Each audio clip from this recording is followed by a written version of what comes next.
안녕하세요. 저는 경기도에 거주 중인 올해 40 접어든 여성입니다. 저는 현재 법률을 다루는 일을 하고 있으며 꽤 오랜 시간 이 일을 해왔습니다. 그리고 좋은 사람을 만나 결혼해 가정을 이루며 살아가고 있습니다. 남편은 대기업 계열 연구소에서 기술직으로 일하고 있고 성심이 착하고 어디 하나 모난 곳이 없는 사람입니다. 남편은 위로 형이 하나 있는데 나이 차이가 제법 많이 납니다. 그렇다 보니 어린 시절은 큰 형네 손에서 자랐다고 들었습니다. 몸이 많이 약하신 어머님께선 육아에 적극적으로 나서기가 어려웠던 상황이었고 남편이 태어났을 당시 아버님은 교통사고로 일찍 세상을 떠나셨다고 하셨습니다. 그런데 세월이 지난 지금 그 큰 형네는 키워준 걸 구실로 남편의 재산과 금융까지 장기간 손에 쥐고 있는 것이었습니다. 쉽게 말해 저희 남편 돈으로 본인의 투자며 부동산이며 제멋대로 사용하고 일명 돈놀이를 아주 재미나게도 하시며 살았더라고요. 그것도 모르고 여태껏 본인을 키워준 것에 감사한 마음으로 그저 효도하고 베풀며 살았던 남편이었습니다. 남편을 오랜 세월 자식처럼 돌보아주고 키워주신 은혜는 감사하게 생각하지만 그걸 이용해 남편의 돈까지 탐한 것은 용서할 수가 없었습니다. 그래서 저는 남편을 위해 큰형네와 시어머니께 지금까지 빼앗겼던 남편의 모든 것을 되돌려받고 연까지 끊어냈습니다. 오늘은 그 이야기를 들려드리고자 합니다. 저희는 둘 다 늦은 나이에 만나 결혼을 하게 되었습니다. 오랜 시간 각자의 삶을 살아온 만큼 성숙한 관계를 기대하며 시작한 결혼이었습니다. 제 남편은 조용하고 참 착한 사람입니다. 화를 낼 줄도 모르고 어떤 일이든 먼저 나서서 도와주는 성격이죠. 남의 말에 귀 기울일 줄 알고 웬만한 일엔 누구 탓을 하지도 않는 사람입니다. 살면서 이런 사람과 함께라면 정말 마음고생 없이 살 수 있겠다라는 생각이 들었죠. 그런데 결혼을 알게 된 사실은 남편이 경제권을 제대로 갖지 못한 채 살아가고 있다는 점이었습니다. 사실 결혼 전에도 그런 부분이 있다는 이야기를 어느 정도는 듣고 알고 있었던 상황이었지만 결혼을 하고 나면 자연스럽게 정리가 되리라 생각했고 상황도 달라질 거로 생각했었습니다. 그런데 생각보다 상황은 단단히 얽혀 있었고 예상보다 훨씬 깊었습니다. 남편은 어린 시절부터 돌봐온 큰형네 부부가 남편의 모든 경제권을 관리하고 있었습니다. 이해는 했습니다. 나이 차이가 무려 18살이나 나니 형님네가 정말 남편을 키웠다고 해도 할 말이 없었죠. 하지만 이제는 한 가정의 가장이고 안사람인 제가 돈 관리를 해도 충분한데도 여태 큰형네서 관리를 하는 상황이 저는 이해가 가질 않았습니다. 사실 너무 답답했었죠. 그래서 남편에게 조심스레 경제권을 돌려받는 게 어떻겠냐고 말해본 적도 있었습니다. 솔직히 말하면 오랜 세월 그렇게 살아왔다는 걸 알고 있었지만 결혼하고 나서도 여전히 통장을 들여다보지도 못하는 남편의 모습을 보니 너무 딱한 마음이 들었습니다. 그래서 저는 남편과 저녁을 먹으면서 한 번 더 남편에게 경제권에 관한 이야기를 꺼내보았었습니다. 여보, 형님께 말씀드리는 게 그렇게 어려워? 이제는 경제권 우리에게로 돌려받아야지. 언제까지 형님네가 관리하시게 둘 수는 없는 노릇이잖아. 안 그래? 이젠 결혼도 했고 우리가 함께 계획도 세워야 하는데 형님께 계속 의존하는 건 좀... 그게 말처럼 쉽지 않네. 형수님이 나 어릴 때부터 키워준 사람이고 지금까지도 늘 도와줬다 생각하니까 말을 꺼내는 것도 눈치 보이고 뭔가 죄 짓는 느낌이랄까? 사실 나도 어떻게 해야 될지 모르겠어. 말을 꺼내자니 형수님께 죄송하고 또 안 돌려봤자니 당신이 신경 쓰이고 참 어렵네. 그래. 당신 말대로 오랜 시간 키워주시고 돌봐주신 거 너무 감사하게 생각하고 잘 알지. 근데 경제권을 다시 돌려받는 건 당연한 거야, 여보. 당신 돈을 당신이 관리하겠다는 건데 그게 왜 눈치 보인다는 거야? 그리고 오히려 나는 그 경제권을 안 돌려주는 게 더 이상하게 느껴져. 본인들 돈도 아닌데 포기 못 하실 건 또 뭐야? 오히려 나는 결혼하고 나서도 경제권은 형님네가 관리한다고 했을 때 자꾸 안 좋은 생각이 들어.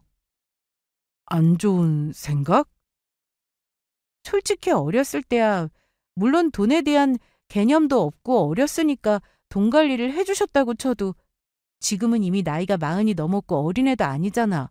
그리고 더욱이 혼자인 상태도 아니고 버젓이 아내가 옆에 있는데도 경제권을 안 넘기려는 건 무슨 이유가 있으니까 그러는 거 아닐까? 누가 봐도 이상해. 요새 뉴스에도 연예인들 부모가 돈 관리해준다고 거짓말하고 자식 돈 빼돌려서 본인들 투자하고 쓸 거 다 쓰고 하는 못된 부모가 얼마나 많은데. 난 혹시나 당신도 이런 일에 해당하는 게 아닐까 싶어 마음이 너무 불안해. 에이, 아니야. 형수님, 절대 그런 사람 아니야. 큰형도 그럴 사람 아니고 나를 얼마나 친자식처럼 아껴주셨는데. 정말 본인들 자신만큼이나 나를 더 챙겨주셨어. 그럴 일은 절대 없으니까 너무 걱정하지 마. 진짜 오랜 시간 돈 관리를 해주셨기도 하고 나 위에 모아놓은 재산도 많다고 하시니 계속 본인이 관리하고 유지하고 싶은 생각이 크신 것 같아. 나야 그렇게 내 돈 모아주신 거 보면 감사한 마음이 크지. 근데 이제 와서 뭔가 입 싹 닫고 다시 돌려받으려니 그게 죄송해서 그렇지. 여보, 돈 앞에서는 그 누구도 나쁜 마음 먹을 수 있어. 어떻게 변할지 모른다고. 그리고 당신 돈이 어떻게 모이고 사용되고 하는지 제대로 본 적 있어? 그냥 무작정 본인만 믿으라고 하시고 안 알려주셨다며. 그게 어디 봐서 신뢰될 만한 행동이냐고. 당신이야 당연히 오랜 세월 봐왔으니 믿음이 크겠지만 제3자인 내가 당신 이야기를 들어봤을 땐 의심 가는 부분이 한두 군데가 아니야. 그리고 이제는 결혼도 했고 내 남편이 이런 상황에 놓여 있는 걸 가만히 두고 보고 있는 아내가 어디 있겠느냐고. 당신이 말 못하겠으면 나라도 이야기해야 할 것 같아.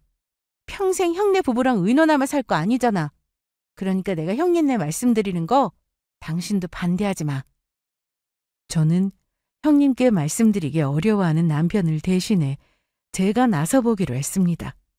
남편이야 어린 시절부터 돈 관리를 맡겨온 상태이니 돌려받기가 뭔가 심적으로 눈치도 보이고 쭈뼛될 것 같은 기분이라는 걸 저도 이해는 합니다. 하지만 아무리 생각해도 저는 탐탁지가 않았고 의심이 사라지질 않았기에 어떻게든 경제권을 돌려받아야겠다 싶었습니다. 그래서 며칠 뒤 시댁에 들러 식사 자리에서 자연스럽게 이야기를 꺼냈습니다. 형님, 저기 괜히 오해하실까 조심스럽긴 한데요. 저희가 이제 가정을 꾸린 지도 어느 정도 됐고 앞으로의 계획도 세워야 해서요. 경제적인 부분은 저희가 조금씩 직접 챙겨보는 게 어떨까 싶은데 저도 직장 생활도 오래 했고 제 월급은 전부 제가 관리하면서 살아왔거든요. 형님 보시기에 제가 못 믿어오실 수도 있겠지만 앞으로 혁수 씨 건 제가 맡아서 챙겨보는 게 어떨까 싶어서요. 돈 관리는 우리한테 맡겨야 제일 안전하다고 몇 번을 말해. 혁수가 지금처럼 자리 잡은 거 누가 도와줘서 된 건지 잊었어?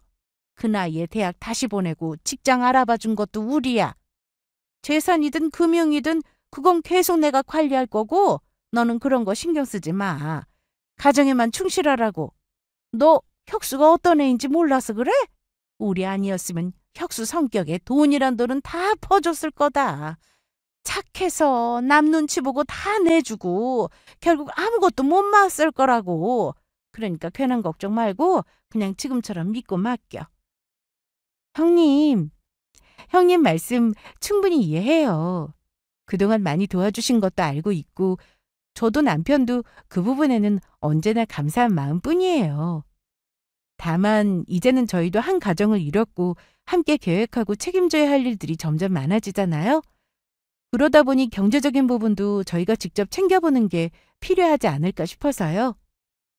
그동안 정말 많이 도와주셨다는 건 잘 알고 있어요.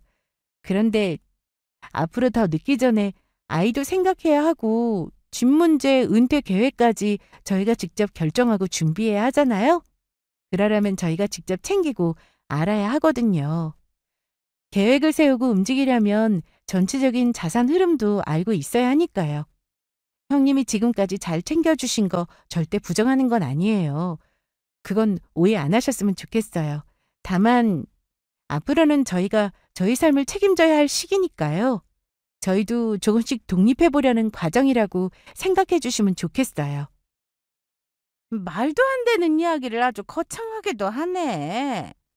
우리가 이렇게 도와준 게 어디 쉬운 줄 알아?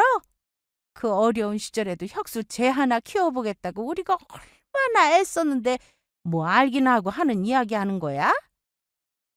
고마운 줄 아는 애들이 이렇게 이야기를 한단 말이야? 우리 아니었으면 혁수는 진작 거지 됐어. 저 바보 순둥이가 그저 일만 착실하게 할 뿐이지 세상 물정이라고는 하나도 모르는 놈이라고. 그래서 내가 어떻게라도 나가서 통장 관리하고 집도 내가 알아봐 준 거고 보험도 내가 들어준 거 아니야. 그걸 지금 와서 네가 뭐? 독립? 니들 둘이 그걸 할 수 있을 것 같아? 솔직히 말해서 네가 뭘 안다고 이런 얘기를 꺼내는 거야? 너 법 좀 안다고 사람 위에까지 올라앉으려고 그러니? 집안 분위기도 모르면서 어디서 감나라 대추 내나라야? 혁수 너도 정신 차려. 내가 너 키울 때부터 봐서 아는데 넌 혼자서 아무것도 못해. 네가 얘 만나서 뭐가 달라졌는데? 뭐 하나 바뀐 거 있어?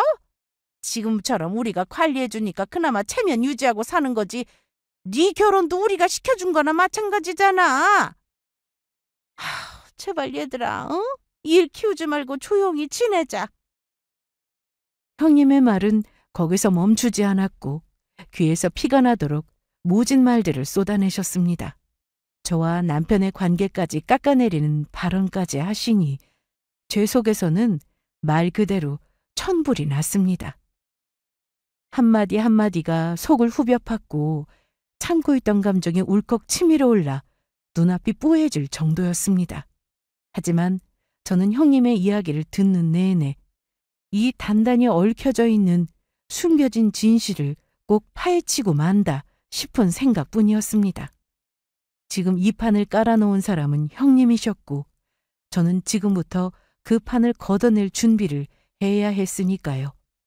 옆을 보니 남편은 여전히 고개를 푹 숙인 채 말이 없었습니다. 형님의 거친 말에도 제 억울함에도 아무런 반응 없이 그저 미안한 얼굴만 하고 있었죠.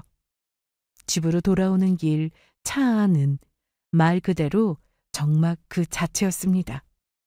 남편은 몇 번이고 미안하다는 말만 중얼거렸고 저는 창밖만 바라보며 침묵을 유지했습니다.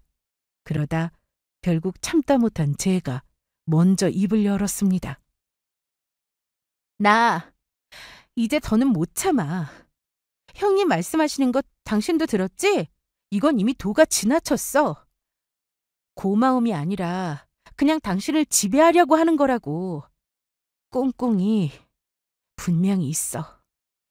이게 뭔지는 모르겠지만 정말 순수하게 도와주려는 의도는 내 눈엔 하나도 안 보였거든. 부탁이니까 이제는 제발 나 말리지 마. 이대로 계속 가면 우리 둘 다 평생 끌려다니고 결국 아무것도 안 남아. 나 당신 금융 내역부터 정리해 볼 거야.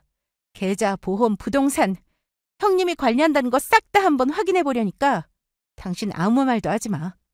당신은 내 남편이고 나는 당신 아내야. 우리 것은 우리가 관리하는 게 맞고 이거에 동의하지 않으면 우린 갈라서는 게 맞아. 어떻게 생각해? 알겠어. 당신이 하고 싶은 대로 해. 확인하고 싶은 게 있다면 그것도 확인하고. 나도 형수랑 결혼한 게 아니고 당신이랑 결혼한 거니까 당신 뜻에 따를게. 저는 마지막으로 단호하게 남편에게 이야기하였고 남편도 제 말에 어쩔 수 없이 동의했습니다. 아니, 할 수밖에 없는 상황이었죠. 저는 반드시 확인해야만 남편 돈의 행방을 찾을 수 있을 것 같았고 아무리 형님네에서 오랜 시간 키워주신 것이 고마운 마음이 클지라도 아닌 건 아니니 바로잡을 건 바로잡아야 했습니다. 그리고 더욱이 그게 저의 남편이 일이니 제가 가만히 있을 수가 없었죠. 그래서 저는 본격적으로 형님이 숨기는 남편의 재산과 내역을 하나하나씩 추적해보기로 했습니다. 남편의 말처럼 단순히 형님이 관리해주고 있다라고 보기에는 석연찮은 점이 너무나도 많았습니다. 저는 남편에게 협조를 구했고 자신의 인감증명서, 공동인증서, 각종 금융서류를 내주었습니다.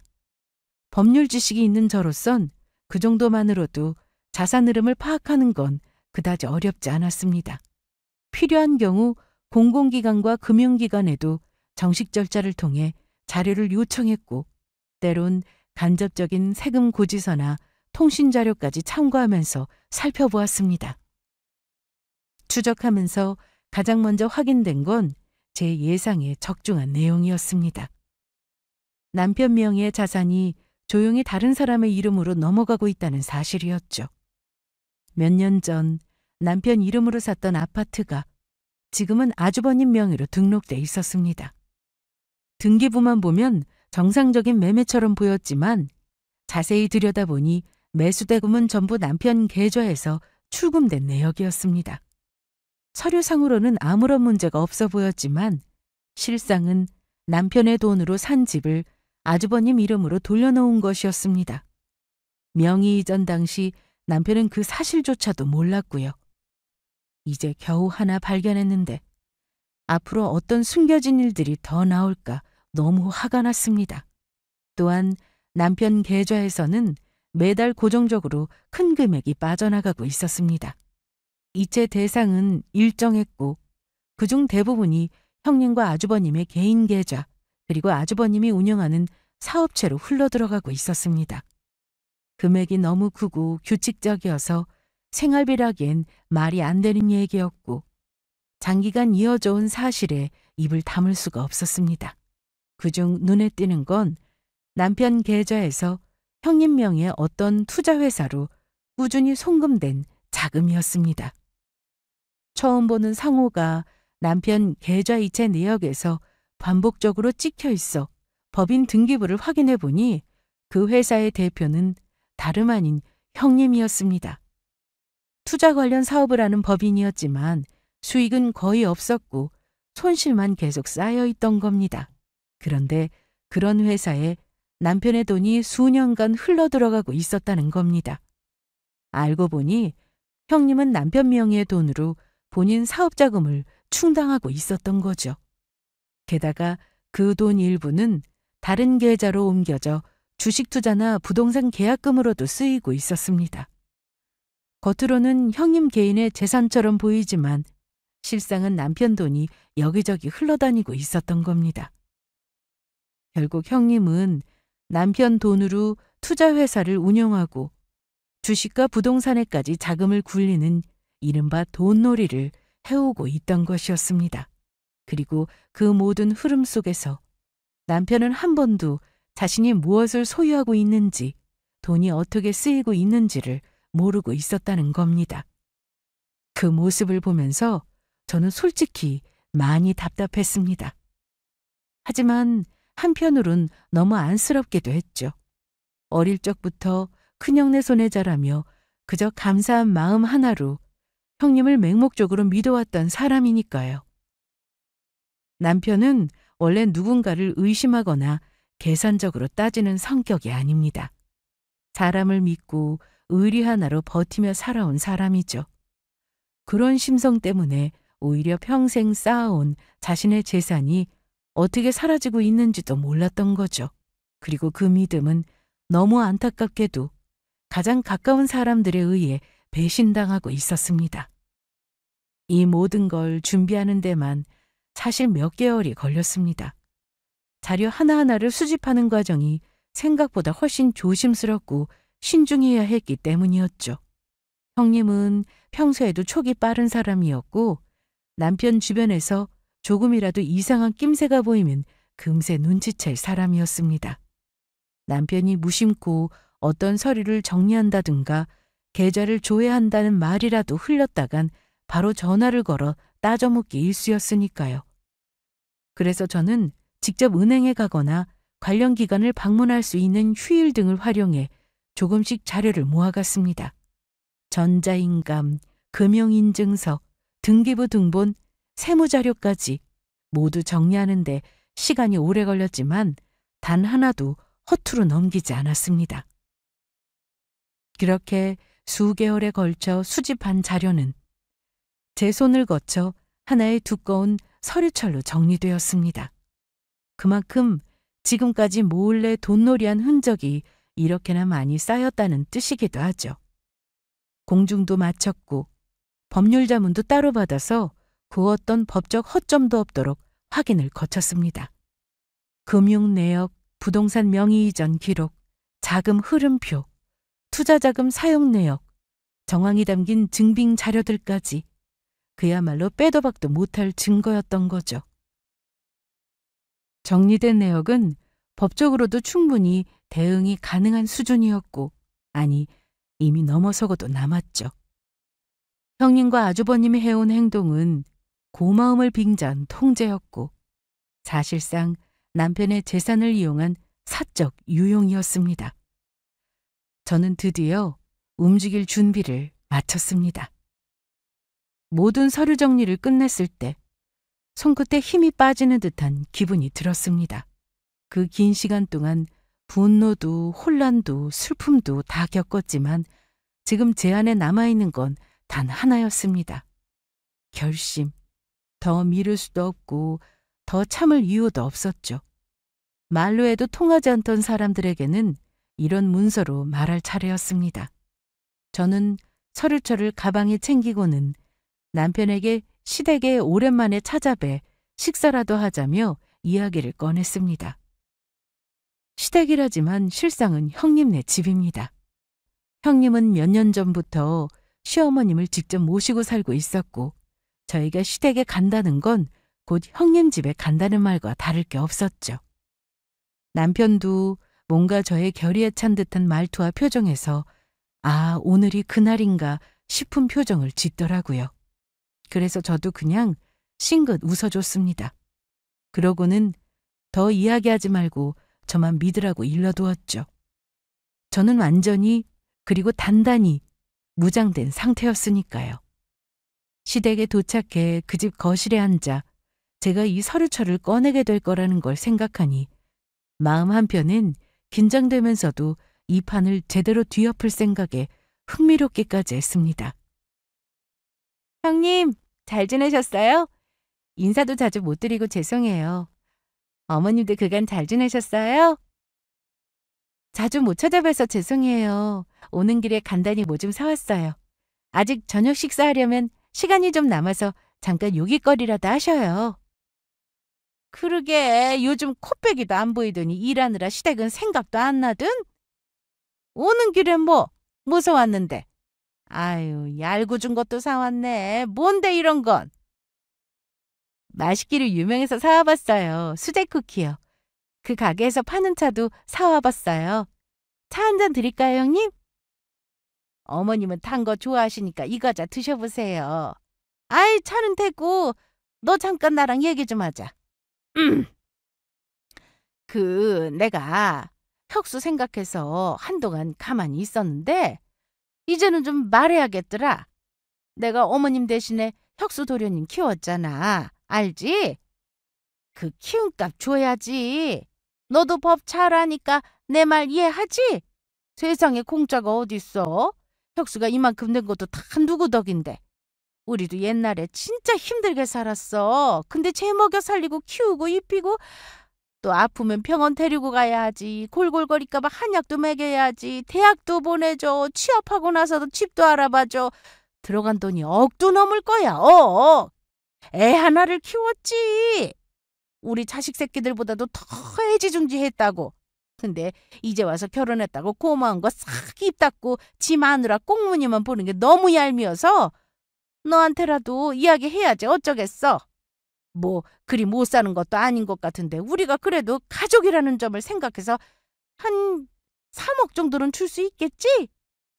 너도 혁수도 둘 다 벌이가 얼만데 그 정도는 모아뒀겠지? 안 그래? 그럼요, 형님. 형님은 제가 어떻게든 꼭 챙겨드릴 생각이었어요.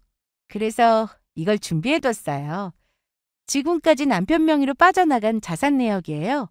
형님과 아주버님 계좌로 매달 고정적으로 빠져나간 금액부터 남편 명의 부동산이 형님 명의로 넘어간 거래 기록, 형님이 대표로 있는 투자회사에 흘러간 자금까지 전부 나와 있어요. 뭐? 너 지금 뭐라는 거야? 지금 우리가 관리하고 있는 걸 네가 다 뒷조사했다는 거야? 그리고요, 이건 위임장 위조 정황에 해당할 수 있어요. 남편이 모르는 사이에 명의 이전, 자금 이동, 투자금 활용, 민사뿐 아니라 형사 문제로도 충분히 대응 가능한 사안이고요. 아니 잠깐. 너 지금 무슨 말을 하는 거야? 이걸 누가 신고하겠다는 거야? 너가 지금 나를 협박하는 거야? 제가 신고하면 형님께 어떤 처벌이 가능한지도 말씀드릴까요? 횡령에 배임에 사문서 위조, 명의 도용, 재산 은닉까지 액수가 커서 합의 없이는 집행유예도 어렵고 형사처벌이 가장 유력할 거예요. 너 지금 날 협박하는 거야? 무슨 내가 횡령에 배임에 사문서 위조는 또 뭐야? 너 지금 나랑 뭐 하자는 거야? 어? 가족끼리 이렇게 해야겠어? 아니요.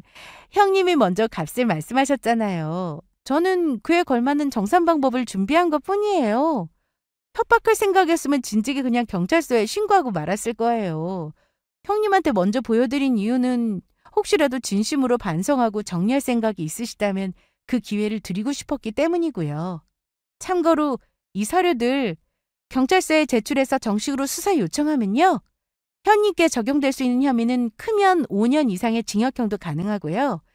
보통 집행유예가 나오려면 전액 반환하고 피해자가 합의해줘야 할 텐데 이건 합의조차 어려운 상황으로 보여요.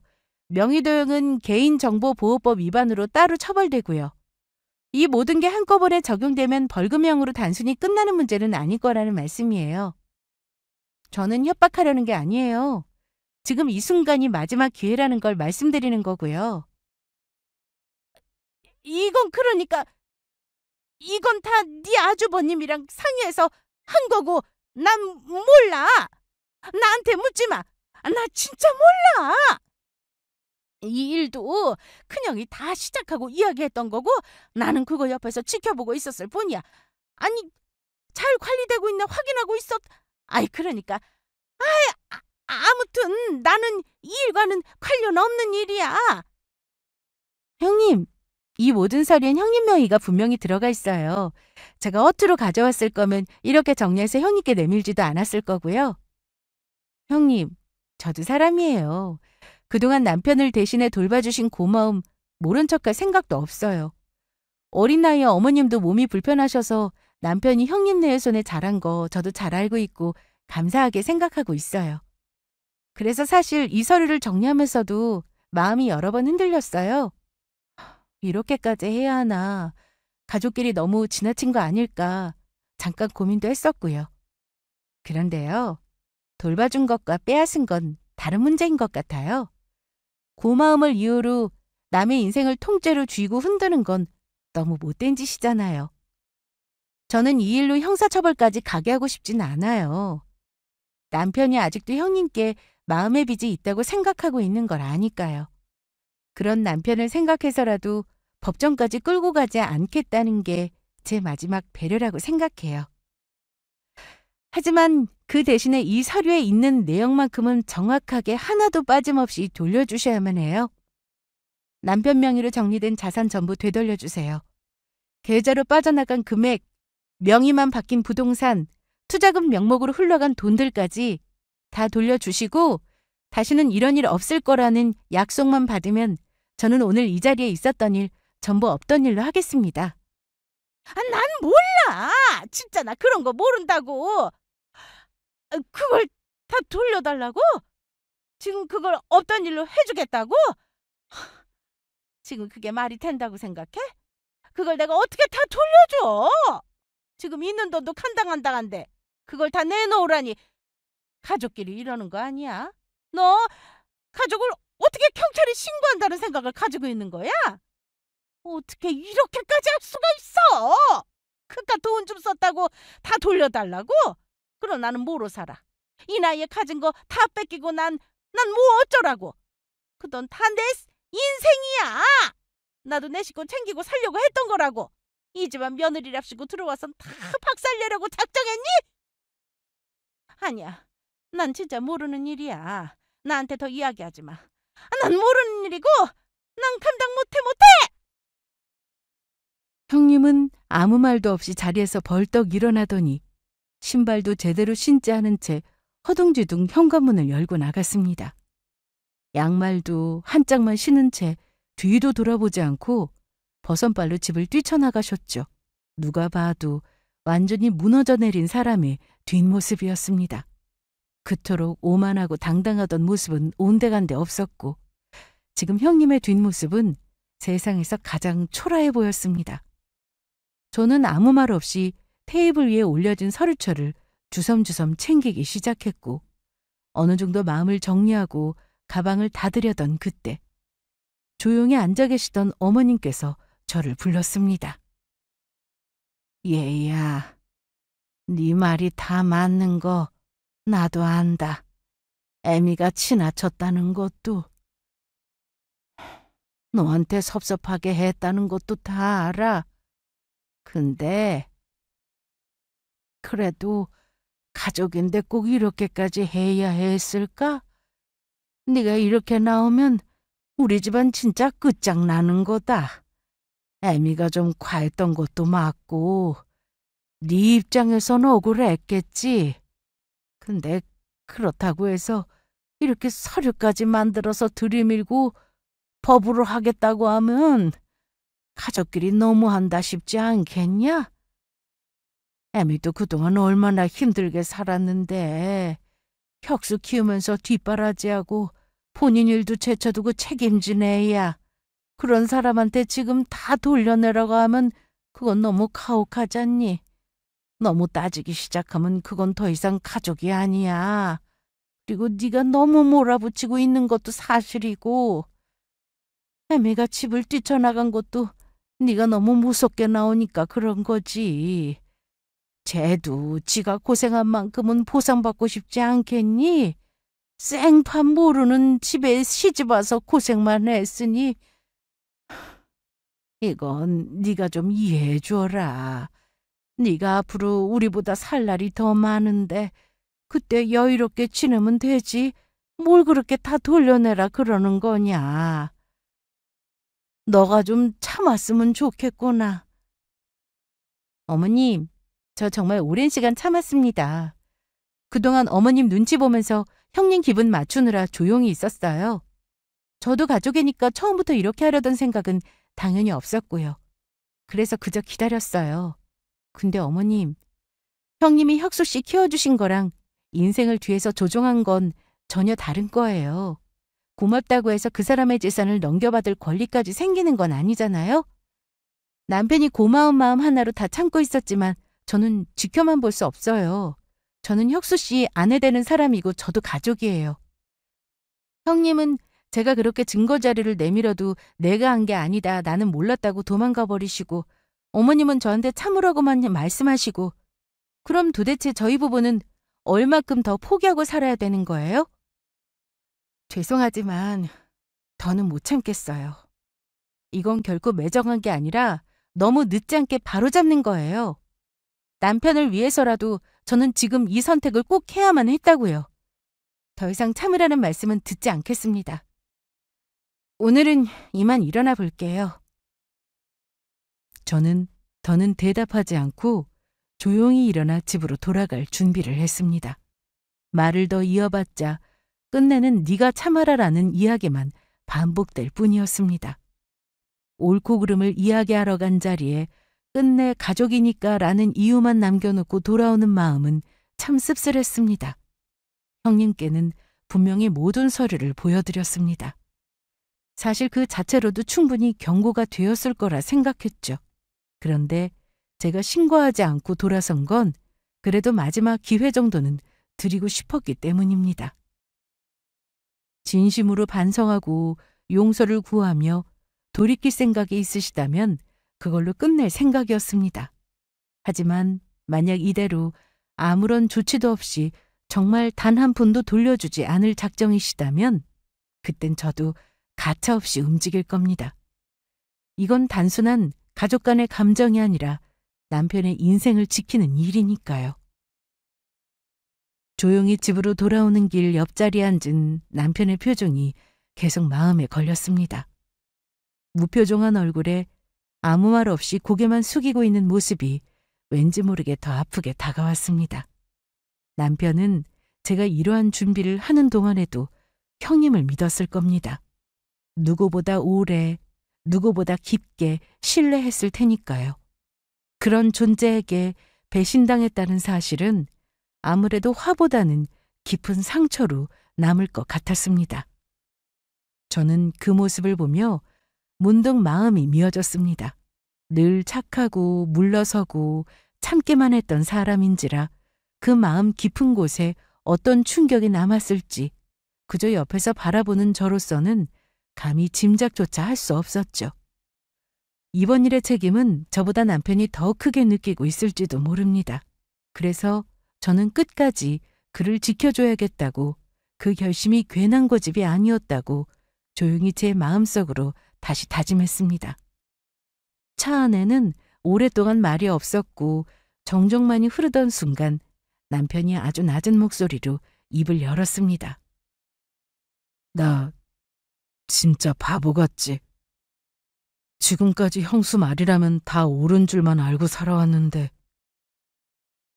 그 사람이 나 키워준 것도 뒷바라지한 것도 다 맞는 말이니까 그냥 고마운 마음 하나로 다 맡기고 살아왔던 건데 그게 오히려 내가 너무 쉽게 책임을 내려놓은 거였던 것 같아. 그래서 당신한테 이런 일까지 하게 만든 거고. 여보, 당신이 바보인 게 아니야. 고마운 사람에게 그저 믿고 싶었던 것 뿐이었을 거야. 그런데 그 믿음을 함부로 이용한 사람이 잘못된 거라고. 나는 당신이 약해서 이런 일이 생긴 거라고 생각 안 해. 당신이 착하고 그저 마음씨가 따뜻해서 그런 거지. 그런 당신을 지키는 게 내가 할 일이라고 생각했어. 그래도 내가 더 빨리 알았어야 했는데. 당신이 혼자 그렇게 고생하게 두지 말았어야 했는데. 지금 생각하니까 내가 너무 무심했어. 미안해. 정말 미안해. 나도 이 상황만큼은 오지 않았으면 했는데 막상 닥치고 보니 마음이 참 무겁네. 나 때문에 자기도 마음고생했을 거 생각하니 너무 미안하고. 아니야, 미안해하지 마. 이제부터 같이 하면 돼. 이제 새롭게 시작하면 되는 거야. 당신한테 더 이상 책임이라는 이름으로 무거운 짐 지우게 안 할 거야. 우리 둘이 함께 진짜 우리만의 가정을 만들어가는 거라고. 이제는 아무도 간섭할 일 없도록 잘 해결될 거야. 너무 마음 쓰지 마. 저는 내내 미안해하는 남편을 위로하고 다독였습니다. 그리고 며칠 뒤 형님에게서 연락이 왔습니다. 처음엔 받지 말까 고민도 했지만 일단 전화는 받았습니다. 형님은 다급한 목소리로 그날 서류를 정말 경찰에 제출할 거냐고 물으셨습니다. 가족끼리 그러는 거 아니지 않냐며. 자신도 잘못한 건 알지만 한 번만 눈 감아달라고, 다시는 이런 일 없을 거라고 연신 말하며 사정을 늘어놓았죠. 저는 더는 그럴 수 없다고 말씀드렸고 가족이라는 핑계로 이 일을 그냥 넘기기엔 이미 선을 넘은 일이었고 그동안 참아온 시간들이 더는 감정적으로 해결될 수 없는 지점까지 와 있는 상태라며 재차 말씀드렸습니다. 형사처벌이 현실이 될 수 있다는 걸 체감하신 형님은 결국 태도를 바꾸신 듯 보였습니다. 본인이 어떻게 하면 되는지, 뭘 돌려주면 되냐고 자기가 할 수 있는 걸 말해달라고 묻더군요. 저는 하나하나 모두 설명해드렸습니다. 첫 번째로 남편 명의로 빠져나간 자금부터 부동산 명의의 변경 내역, 투자금으로 유용된 계좌 흐름까지 전부 원상복구하는 것을 말씀드렸고 남편 명의로 되어 있어야 할 부동산도 모두 돌려놓을 것, 남편 계좌에서 빠져나간 금액은 서류상 금액 그대로 반환할 것, 형님 개인 명의로 투자되었던 금액 역시 자발적으로 정리하시고 남편 앞으로 기록을 남길 것을 말이죠. 그 어떤 조건도 없었습니다. 그저 단 하나, 정확히 돌려주는 것만 말씀드렸습니다. 형님은 결국 제 말대로 대부분 재산을 정리하기 시작했습니다. 그동안 남편 명의로 옮겨가야 할 부동산들을 다시 되돌리는 절차에 들어갔고 금융계좌 내역에 따라 빠져나간 금액 중 일부도 현금으로 돌려주었죠. 하지만 아무리 정리해도 남편이 실제로 잃은 재산 전체를 온전히 돌려받기는 어려워 보였습니다. 남편의 오랜 시간 동안 쌓아온 월급과 투자금이 형님 개인의 생활비와 투자 실패로 상당 부분은 이미 사라진 상태였으니까요. 정확한 계산서를 들이대고 하나하나 짚었음에도 돌려받아야 할 금액 중 상당 부분은 여전히 채워지지 않고 있었습니다. 결국 형님은 저에게 다시 연락을 주셨습니다. 지금 상황에서 자산을 다 정리하고도 여전히 부족한 금액이 있으시다며 그건 좀 봐줄 수 없느냐고 말이죠. 제가 바라는 금액이 결코 적은 돈이 아니라며 그걸 다 채우는 건 본인 입장에선 이제 불가능에 가깝다는 것입니다. 하지만 저는 끝까지 단호하게 말씀드렸습니다. 내가 어느 정도 정말 최선을 다해서 정리하고 돌려주려고 했어. 다른 것들도 정리하고 이것저것 팔아봤는데 정말 몇 푼 안 남았어. 네가 바라는 그 돈, 공 하나 틀리지도 않고 전부 액수를 맞추는 거 그거 너무 무리야. 그만큼은 다 못 채워. 나 이제 가진 것도 없고 기댈 데도 없어. 이쯤에서 그냥 서로 덮고 넘어가면 안 되겠니? 형님, 그 돈은 저희 남편이 고생해서 모은 삶의 흔적과도 같은 거예요. 지금 남편이 겪은 상처는 금액 이상으로 깊어요. 그걸 돈으로 환산할 수조차 없다고요. 이미 돌려받을 수 있는 시간은 지났고 지금은 정산이 필요한 시점이에요. 어떤 방법을 써서라도 돈을 찍어 만들어서라도 돌려주셔야 하는 게 형님 몫이에요. 형님이 정 감당 못하시겠다면 저는 법적으로 책임을 묻는 방법밖에 더는 없습니다.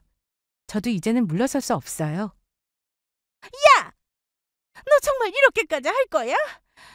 지금까지 내가 뭘 못해줬는데. 내가 너희 남편 내가 안 키웠으면 네가 지금 이런 입장에 설 수 있었을 것 같아? 나도 잘못한 거 알아. 인정한다고. 근데 사람이 숨은 좀 쉬고 살아야지. 있는 거 없는 거 다 팔아 갖다 줬는데 이젠 나보고 집까지 팔으라고? 진짜 그 꼴을 봐야만 속이 후련하겠니? 아우, 독하다 독해. 됐다. 나도 이젠 모르겠다. 하고 싶으면 해. 신고든 뭐든 해보려면 해봐. 아주 해달라는 대로 다 해주니 머리 꼭대기까지 기어오르려고 그러네. 이젠 너 혼자 잘났으니까 그렇게 해.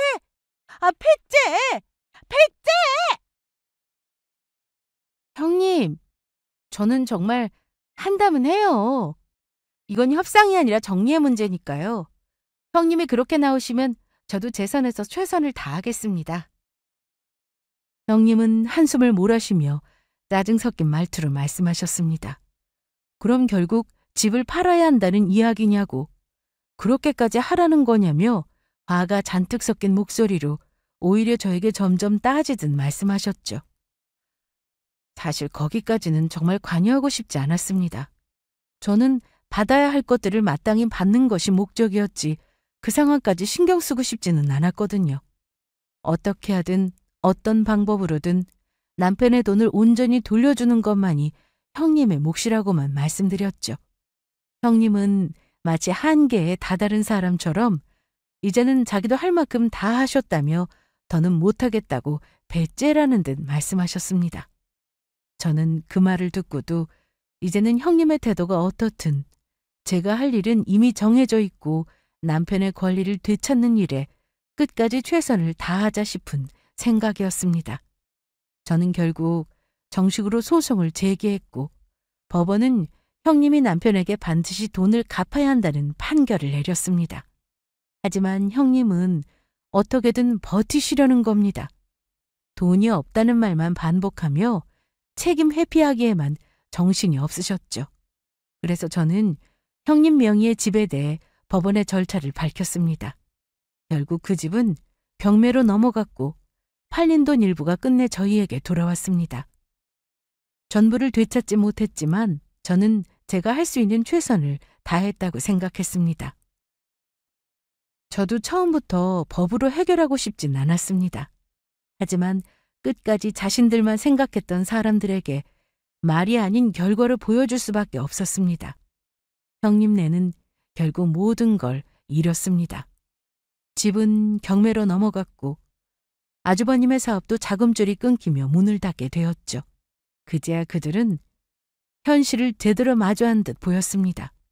이 모든 상황을 인정할 수 없다며 왜 자신이 이렇게까지 돼야 하느냐고 외치며 경매로 넘어가는 집 앞에서 소리를 지르고 물건을 던지기도 했죠.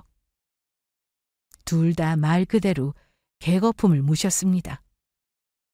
자신들이 수십 년간 장악하고 있던 권력과 통제, 그 모든 걸 잃어버린 충격에 스스로 감정 조절조차 못하는 듯 보였습니다. 그리고 그 분노와 허탈함은 결국 마지막 남은 희망처럼 남편을 찾아오셨고 형님은 얼굴이 다 상한 채로 오셨습니다. 혁수야, 정말 미안하다. 내가 너무했다는 거 알아. 근데 진짜 몰랐어, 그땐. 내가 그렇게까지 했던 것들이 잘못이라는 걸. 그땐 그냥 당연한 줄 알았어. 지금 이 상황 너 아니면 해결할 방법이 없어. 너까지나 모른 척하면 나 진짜 끝이야, 이제. 제발 딱 한 번만, 이번만 손잡아줘. 너 위해서도 어머님 위해서도 나 그렇게 살아왔잖아. 형수님, 저 어릴 때 저한테 정말 많은 걸 해주셨다는 거 알아요. 밥도 챙겨주고 학교도 데려다주고 부모님 못하신 걸 형님이 다 해주신 것도요. 그래서 저 지금껏 한 번도 형님한테 고개 똑바로 든 적 없었어요. 돈이고 명예고 뭐든 다 맡기고 살았던 거 그저 형님과 형수님 믿었기 때문이에요. 근데 그 믿음을 그냥 이용하셨어요. 고마운 마음까지 빼앗아 가신 거잖아요. 더는 저 자신한테 부끄럽게 살고 싶지 않습니다. 죄송합니다.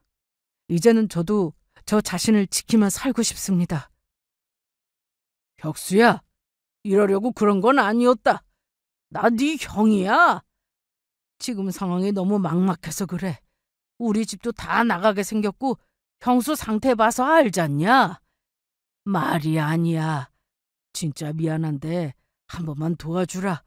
예전처럼 형 동생 사이로 생각하고 나 한 번만 봐줘라. 다시는 안 보고 살 것도 아니잖냐, 응? 형님, 저 이제 그런 말 듣고 무너질 만큼 약하지 않아요. 제가 그동안 형님 믿고 어떻게 살아왔는지 형님이 더 잘 아시잖아요.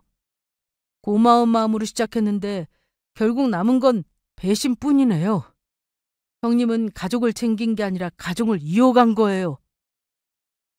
그동안 받은 만큼 돌려드렸다고 생각해요. 앞으로는 더는 아무것도 줄 수 없습니다. 그리고 이제는 안 보고 사는 게 서로에게 좋을 것 같습니다. 더 이상 연락드릴 일도 없고요. 남편의 이야기에 형님과 아주버님의 얼굴은 완전히 굳어버리셨고 남편은 아무 말 없이 자리에서 일어났습니다.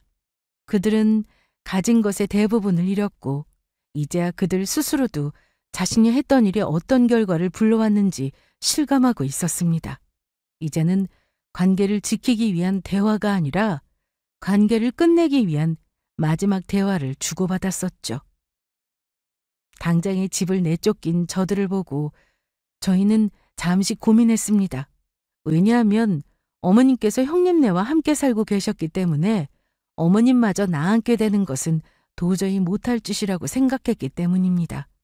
결국 저희는 법의 절차는 그대로 두되 그와는 별개로 작은 전셋집 하나를 따로 구해드렸습니다. 절대 형님을 위한 것은 아니었습니다.